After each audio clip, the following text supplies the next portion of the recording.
พี่น้องคะในเช้าวันนี้เราเข้ามาอยู่ในสถานพระวิหารของพระเจ้าและนมัสการพระเจ้าร่วมกันนะคะขอเชิญพี่น้องสดับฟังพระวจนะของพระเจ้าค่ะในพระธรรมโรมบทที่15ข้อ13กล่าวว่าขอพระเจ้าแห่งความหวังโปรดให้ท่านบริบูรณ์ด้วยความชื่นชมยินดีและสันติสุขในความเชื่อเพื่อท่านทั้งหลายจะได้เปลี่ยนด้วยความหวังโดยฤทธิ์เดชแห่งพระวิญญาณบริสุทธิ์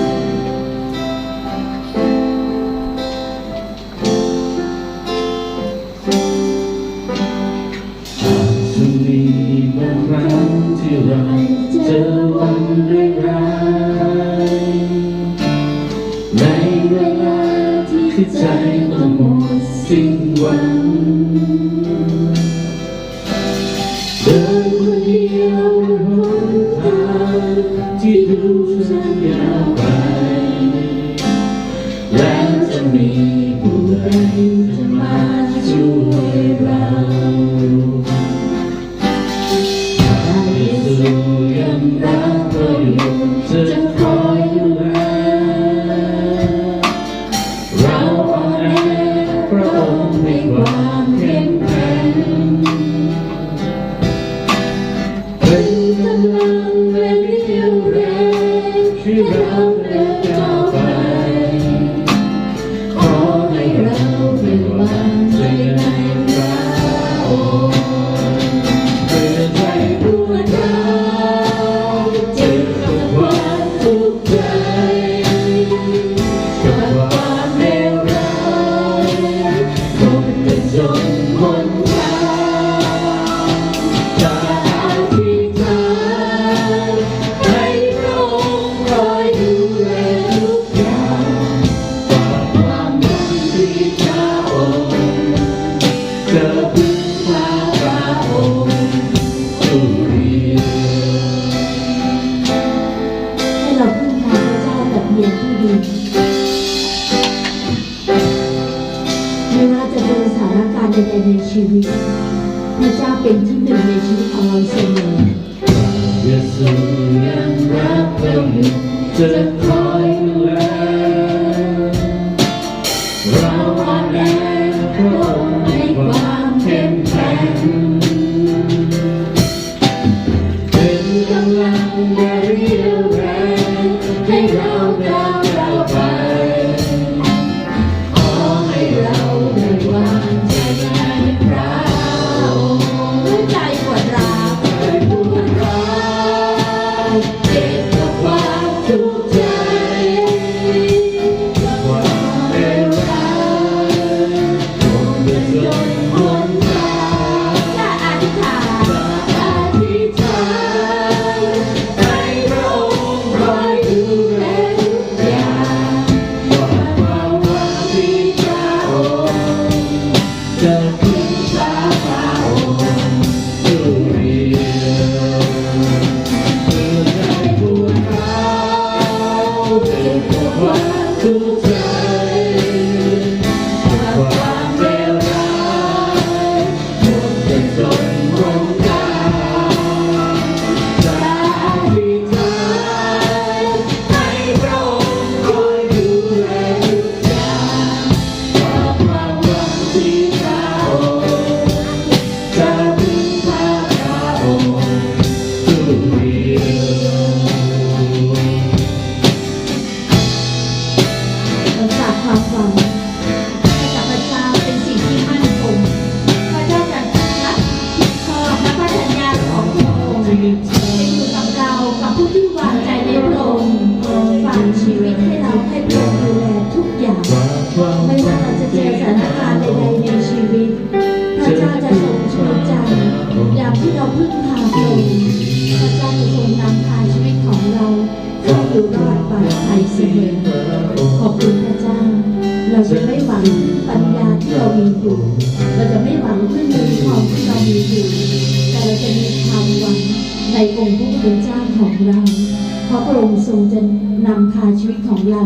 และนำความชื่นบานมาให้กับเราทั้งหลายเมื่อเราพึ่งพาพระเจ้าทุกมุมอย่างพระบุญสรรเสริญพระเจ้าและขอบคุณพระองค์ในพระนามพระเยซูคริสต์เจ้าอาเมนพี่น้องคะเชิญทุกท่านยืนขึ้นค่ะมีสายน้ำแห่งหนึ่งที่ทำให้เมืองของพระเจ้าเบิกบานเป็นสถานบริสุทธิ์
ปี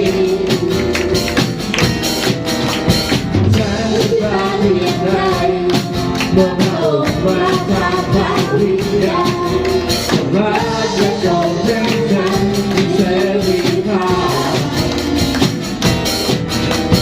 ฉันจะเพียงใดเมื่อพระองค์มาจากในใจรักและทรงช่วยฉันให้พ้นคนผิดทำให้ชีวิตฉันมีเป้าหมายทำให้มีเพียงพอทุกสิ่งขอบพระรักพระองค์มาที่รักแท้พระวิญญาณทรงช่วยฉัน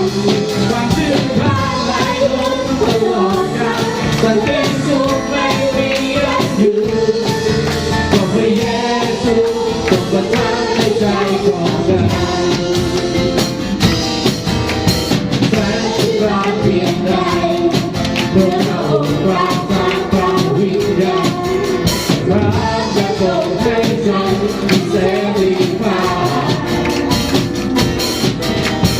สันติสุขเพียงใด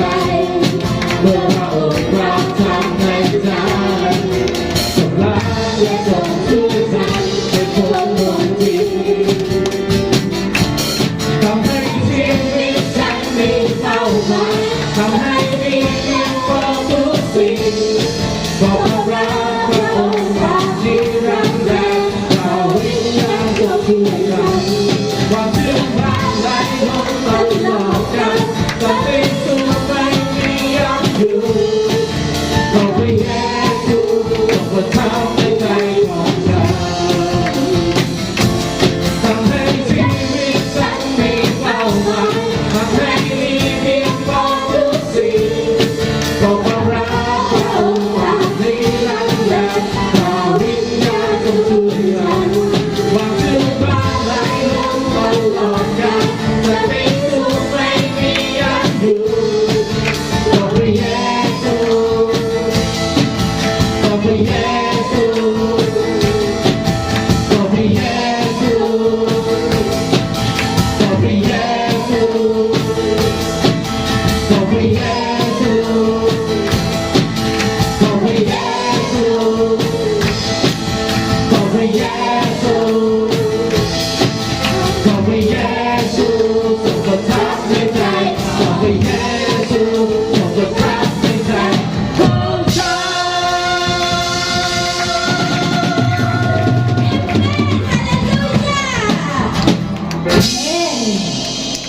พระเจ้าทรงนำให้เราไปถึงความจริง และสอนเราถึงความรอดแห่งพระสิริของพระองค์เราจะรอคอยพระราชาแห่งพระสิริของพระองค์ทุกวันวันค่ำความงดงามของพระองค์เปล่งประกายเป็นดุจแสงดวงตะวันพระพักตร์ของพระองค์ท้อแสงเหนือชีวิตของเรา ให้เราก้มกราบนมัสการพระเจ้าด้วยใจสุดใจของเรา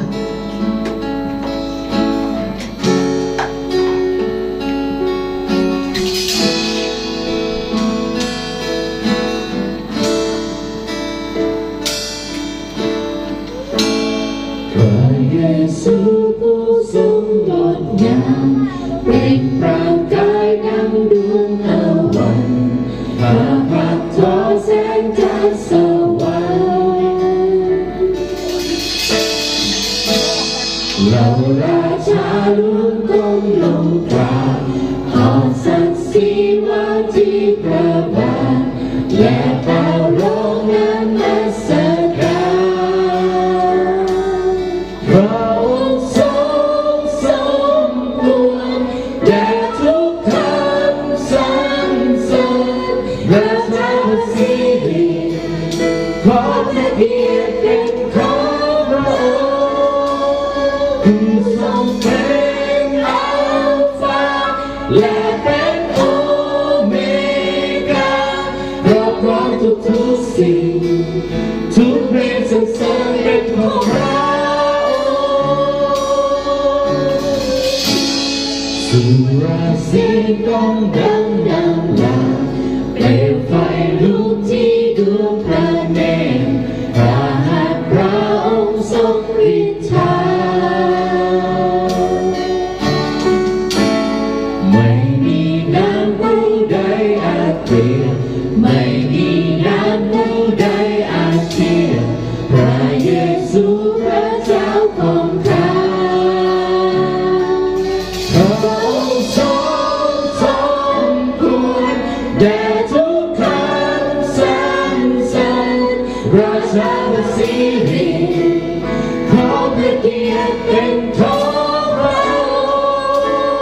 ผู้ทรงเป็นอัลฟาและเป็นโอเมก้าพร้อมทุกสิ่งทุกเพลงสรรเสริญเป็นของพระองค์ทรงสมควรแด่ทุกคำสรรเสริญพระเจ้าพระสิริขอพระเกียรติเป็นของพระองค์ผู้ทรงเป็นอัลฟาและเป็นโอเมก้าขอพร้อมทุกสิ่งทุกเพลงสรรเสริญเป็นของพระองค์ เสียงสรรเสริญเป็นของพระองค์พระองค์ทรงเป็นทุกสิ่งทั้งสิ้นเป็นของพระองค์ถวายคืนแด่พระองค์ทุกลมหายใจเป็นของพระองค์ เป็นของพระ ฮา องค์ เลลูยา ถวายคืนแด่พระองค์ทุกคำสรรเสริญทุกลมหายใจถวายคืนแด่พระองค์ทั้งสิ้นชีวิตเป็นของพระองค์ถวายคืนแด่พระองค์ทุกคำสรรเสริญทุกลมหายใจถวายคืนแด่พระองค์พระองค์ทรงสมควรแด่ทุกคำสรรเสริญพระเจ้าพระสิริขอพระเกียรติเป็นของพระองค์ผู้ทรงเป็นอัลฟาและเป็นโอเมก้าขอพร้อมทุกสิ่งทุกเพลงสรรเสริญเป็นของพระองค์พระองค์ทรงส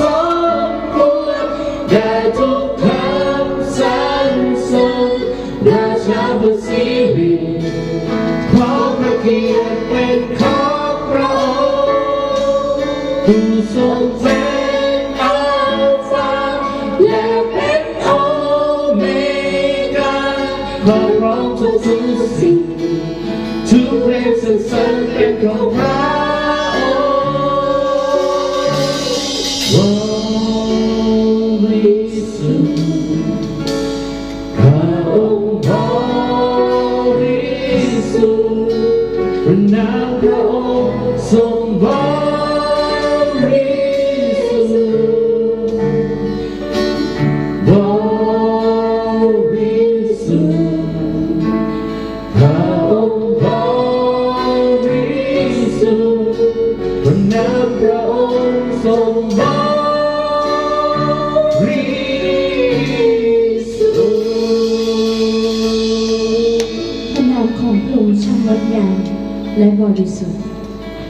จิตใจของข้าเอ๋ยจงสวายถาธุการแด่พระเจ้าและทั้งสิ้นที่อยู่ภายในข้าจงถวายสาธุการแด่พระนามอันบริสุทธิ์ฮาเลลูยาขอบคุณพระเจ้าพระเจ้าทรงประทับอยู่กับเราตั้งแต่อดีตจนถึงปัจจุบันทั่วฟ้าสวรรค์สรรเสริญพระนามอันยิ่งใหญ่ของพระองค์ความงดงามตระการตาของพระองค์เป็นที่น่ายกย่องและสรรเสริญ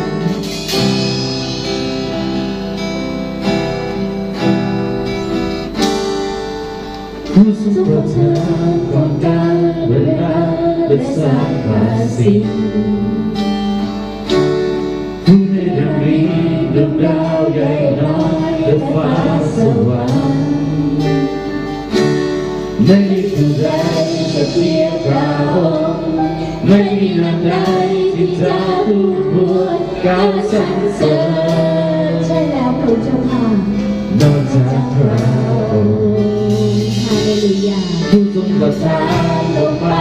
ในบรรดาสิ่งทั้งปวงผู้สร้างแผ่นแดนให้พื้นแผ่นดินและน้ำทั้งหลายไม่มีผู้ใดจะเทียบพระองค์ไม่มีนามใด ที่จะคู่ควรการสรรเสริญนอกจากพระองค์ ฮาเลลูยา เพื่อมาถวายตัวสิ้นสรรเสริญพระนามเราที่สวรรค์ร่วมกันนำมาสการตัวที่รักร่วมกันเป็นเสียงเราเข้าสายงดงามประการตัวจะถวายยกย่องพระนามยาเวห์ ลงท้าลงที่นี่ยกย่องพระนามยาเวห์สรรเสริญพระเจ้าผู้สูงสุดของเราฮาเลลูยาขอบคุณพระเจ้าพระนามของพระองค์ยิ่งใหญ่และเป็นนิรั เรา นดร์ จะสรรเสริญพระนามพระเจ้าผู้ทรงยิ่งใหญ่ข้าจะนำมาสการพระเจ้าที่เป็นนิรันดร์ไม่มีผู้ใดจะเทียบพระองค์ไม่มีนามใดที่จะคู่ควรการสรรเสริญ นอกจากพระองค์ นอกจากพระองค์พวกเราต้องรักทุกสิ่งสรรเสริญพระนามเราทุกสวรรค์รวมกันนำมาสการดวงที่รักรวมกันเป็นเสียงดวงเราก็แสงงดงามประการทุกสวรรค์ยกย่องพระนามยาเวห์พวกเราสวรรค์ยกสิ่งสรรเสริญพระนามเราทุกสวรรค์รวมกันนำมาสการดวงที่รักรวมกันเป็นเสียงดวงเราก็แสงงดงามประการทุกสวรรค์ยกย่องพระนามยาเวห์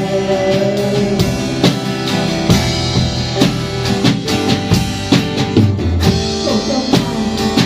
และสรรเสริญพระเจ้าด้วยจิตใจของเราและยกย่องพระนามอันยิ่งใหญ่ของพระองค์เราจะเป็นเสียงของเราเทิดทูนพระนามอันยิ่งใหญ่ของพระองค์เราจะร้องสรรเสริญพระเจ้าและฮาเลลูยาให้พระนามขององค์เป็นที่ยกย่องสรรเสริญขอบคุณพระเจ้าสำหรับสรรพสิ่งทั้งปวงในโลกในจักรวาลแห่งนี้พระองค์เป็นผู้เนรมิตและทรงสร้างเพื่อเราทั้งหลายฮาเลลูยาสรรเสริญพระเจ้า ฮาเลลูยาทั่วฟ้าทุกวันสรรเสริญพระนามฮาเลลูยาทั่วฟ้าทุกวันสรรเสริญพระองค์ฮาเลลูยาทุกสรรพสิ่งสรรเสริญพระนามฮาเลลูยาหมดทั้งหัวใจก็สรรเสริญพระองค์ ทุกวันสวรรค์ยกเสียงสรรเสริญพระนามเราทุกสวรรค์รวมกันนำมาสการดวงที่แลดวงใจเป็นเสียงเมื่อเราทอดแสงงดงามตระการทั่วจักรวาลยกย่องพระนามยาเวห์ดวงสวรรค์ยกเสียงสรรเสริญพระนามเราทุกสวรรค์รวมกันนำมาสการดวงที่แลดวงใจเป็นเสียงเมื่อเราทอดแสงงดงามตระการทั่วจักรวาลยกย่องพระนามยาเวห์ดวงที่แลดวงใจเป็นเสียงเมื่อเราทอดแสงงดงามตระการทั่วจักรวาลยกย่องพระนามยาเวห์ จิตใจของข้าพเจ้าเอ๋ยจงถวายสาธุการแด่พระเจ้า และทั้งหมดทั้งสิ้นที่อยู่ภายในข้าจงถวายสาธุการแห่งพระนามอันบริสุทธิ์ของพระองค์อาเมน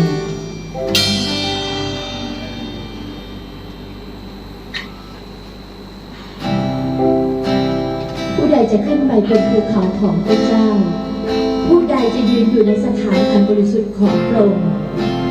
คือผู้ที่มีมือและใจสะอาดและบริสุทธิ์ ผู้ใดจะขึ้นไปบนภูเขาของพระเจ้าผู้ใดจะยืนอยู่ในสถานนมัสการ ข้าพระองค์เองทรงจะตาม ผู้ใดจะร้องเธอทุกด้วยหมดสิ้นวิญญาณ ข้าพเจ้าทั้งหลาย คือผู้ที่มีมือและใจสะอาด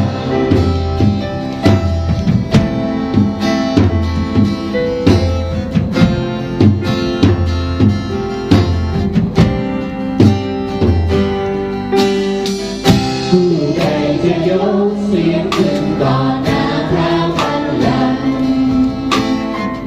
ผู้ใดจะใช้น้ำมันต่อพระองค์แทนบูชาผู้ใดถวายแด่หอมกลิ่นหอมที่นำพาคือผู้ที่ล้างใจด้วยความบริสุทธิ์ขอพระองค์จำราให้สะอาดต่อไปที่พระเจ้าขอทรงอภัยให้กลายอยู่ในพระนิเวศทุกลมหายใจโปรดสอนให้ข้าก้าวไปในทางพระองค์ผู้ใดจะน้อมตัวลงเพื่อรับพระบัญชาผู้ใดแสวงหาจะทำอย่างสุดหัวใจผู้ใดจะได้ยินและทำตามน้ำพระทัยคือผู้ที่เทใจมอบให้พระองค์อย่าให้ข้าหลงลืมพระคุณที่ไทยตาอย่าให้ข้าลืมว่าเป็นใครมาจากไหนข้าเป็นคุณโพพระองค์เป็นพระเจ้ายิ่งใหญ่พระองค์นั้นให้ข้าอยู่ตรงนี้อย่าให้ข้าหลงลืมพระคุณที่ไทยตาอย่าให้ข้าลืมว่าเป็นใครมาจากไหนข้าเป็นคุณโพพระองค์เป็นพระเจ้ายิ่งใหญ่พระองค์นำให้ข้าอยู่ตรงนี้โอ้ทรงรักษาให้สะอาดบาปใดที่พลาดพลั้งขอทรงอภัยให้ข้าอยู่ในพระนิเวศทุกลมหายใจโปรดสอนให้ข้าก้าวไปในทางพระองค์ผู้ใดจะน้อมตัวลงเพื่อรับพระบัญชาผู้ใด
สะอาดพระองค์เจ้าค่ะ